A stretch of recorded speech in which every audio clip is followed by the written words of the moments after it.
Go.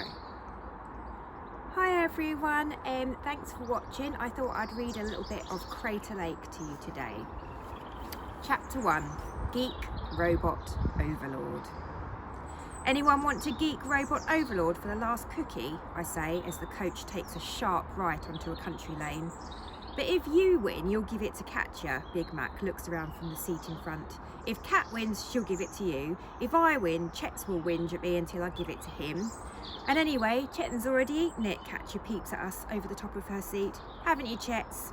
Why do you assume I've eaten it? Says Chets. I look at him and laugh. You got the crumbs of guilt all around your mouth, mate. I pretend not to notice as Chetan makes out he's cleaning off the bits of cookie while actually pushing them into his mouth. Of course, chubby Chets ate the last cookie, Trent shouts from the back seat. He always ruins everything. Geek Robot Overlord, best of 3, he says to his mates. Loser has to share a room with Fangs and probably won't make it through the night. Who wants to play? Everyone on the back seat laughs like Trent is the funniest guy in the world. I've known him since reception and I can tell you legit, he isn't. And not just because most of his dumb jokes are about me. He just all round sucks.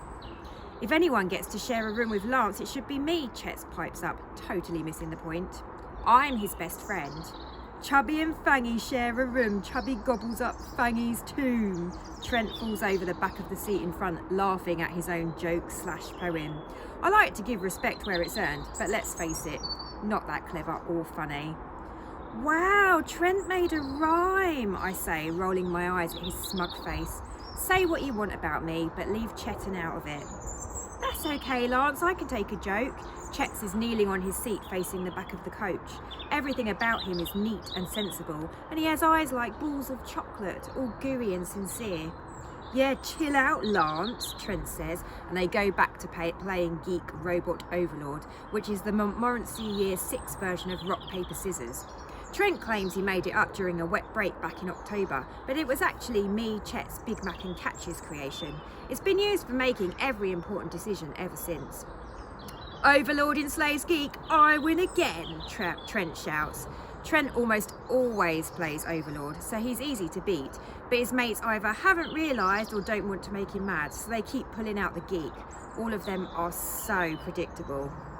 Good one, Trent, Chets calls and turns and sits down again. Why'd you do that, Chets? Do what? Suck up to Trent. He's not your friend and he never will be. I don't understand why you would even want him to be. Mum says he's a wonderful boy, and as we're both going to Bing Academy, it makes sense for us to stick together. There will be hundreds of people at Bing. You don't need him. Hopefully you'll go up the waiting list really fast and then you can come to Bing with me, Chet smiles at me. Mate, it's a long list. It might take ages to get in. That's what I say to Chets, but inside I know I'm never getting in. I didn't take the entrance test and I'm not on the waiting list. I can't tell Chets that though. And when you arrive, you'll have Trent and me to show you around. The clouds are extra fluffy in Chets' world. Year 6, I want everyone to quieten down and face the front. Miss Hosh, the assistant head, stands up at the front of the coach, trying not to fall as it bumps up the country road. I always think saying her name sounds like you're trying to cough up something nasty, which works because it's how she makes me feel. I'm now going to provide you with some information, she says, pronouncing the long words especially slowly and clearly for those of us who are too dumb to understand people speaking at normal speed, aka me, or so she thinks. This information is of the greatest importance for ensuring you have a safe and productive trip. Some of you, she looks at me, should be paying particular attention to the information about the rules. Damn if she says information one more time. There will be stickers presented to the children who demonstrate exemplary behaviour.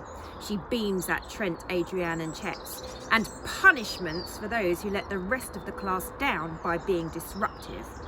I'll give you one guess who she looks at when she says that. She opens a leaflet and starts to read. Crater Lake is a new and innovative activity centre designed with the needs and safety of your children in mind to provide an unforgettable learning experience. She looks up. We're actually the first school to be trying out this centre, so we're extremely fortunate. My mum is a parent governor, Trent says, loud enough so I will hear, and she told me we're stuck going to Crater Lake because some people's scummy parents refuse to pay for the good activity centres. More laughing from the jerks in the back. The centre was built deep in rural Sussex, in a crater thought to have been formed when a meteor hit the Earth's surface hundreds of years ago, Hosh continues. A meteor from space, miss? Someone asks. Yes, of course, where else would a meteor come from? A meaty rowing boat, Big Mac whispers from the seat in front of me, and we crack up. Miss Hosh glares at us. The deepest part of the crater is home to Crater Lake itself, as the River Wist, which used to run past the site, took a detour many years ago and now feeds into the crater. The lake is the ideal arena for many of our daring water activities, such as swimming, canoeing, and our epic game, The Last Man Standing. So sexist, Adrienne sighs. Adrienne is head girl, super smart, and looks kind of like an angry sparrow. You wouldn't mess with her. If anyone in our class is going to win a game called Last Man Standing, I'd bet everything I own that it would be Adrienne. Other outdoor activities include the climbing wall, obstacle course, and the leap of faith. I don't like the sound of that, Chets says. Chets, I say, putting my hand on his arm for added reassurance. They're not going to let us do anything even slightly dangerous.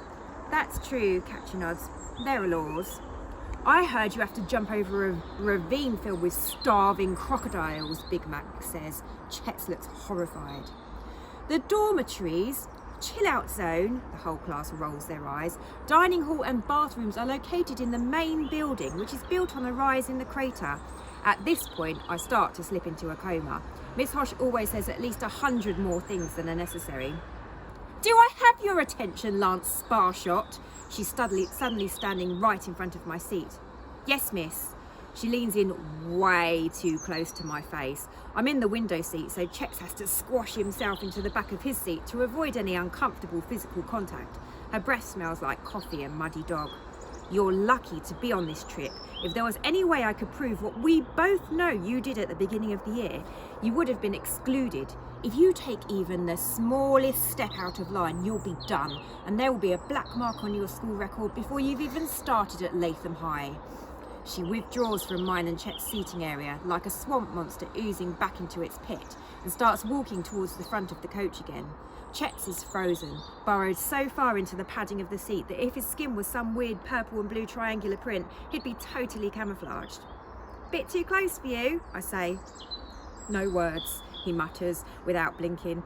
Catcher giggles and Big Max coughs to cover a snort of laughter. Something funny? Miss Hosh spins round. We all look at the floor. Stickers for everyone for excellent listening, Miss Hosh says, except Lance, Maxim and Catcher.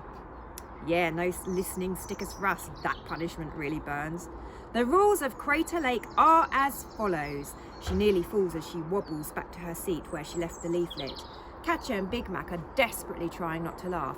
Chets is motionless, probably still in shock. 6 children, either boys or girls, not both, to a room. Please don't say what I know you're going to say, Hosh. Except for Lance, who has to have his own room due to personal issues. Whispers and sniggers all around. I hate her.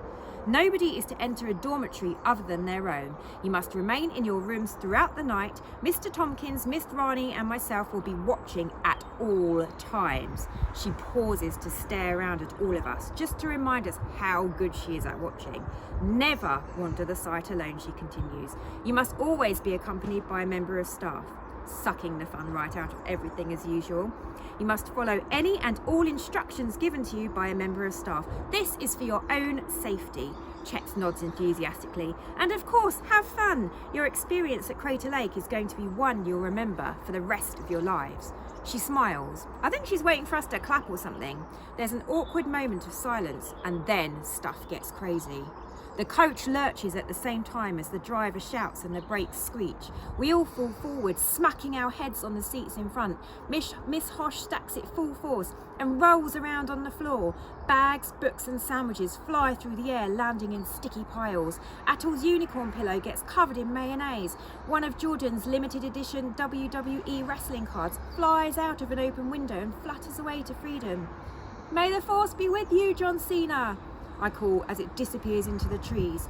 A slice of ham catches in Chet's hair, which is especially bad because he's a vegetarian. It's chaos. The coach skids to a stop. What happened? Hosh gasps at the driver. There's someone in the road. Of course, everyone rushes forward, trying to see out the front window. Everybody back to your seats, Hosh screams above the noise, and she and the other teachers form a human barricade at the front of the coach. I'll call an ambulance, the driver says, grabbing his mobile and stabbing at the buttons. It's one of those old-fashioned ones with a touchscreen you hardly see anymore. Has anyone got a signal? I have no signal. The teachers all check their phones and shake their heads. Why do we need an ambulance? Chet says. Nobody seems hurt. I don't think it's for us, I say, angling my head as far out of the crack of open window as I can. I think it's for whoever's outside. All I can see is empty road and nothing but trees for miles around. I press my face to the glass again, so hot it almost burns my skin, at the same time as a bloody hand thumps against the window from the other side.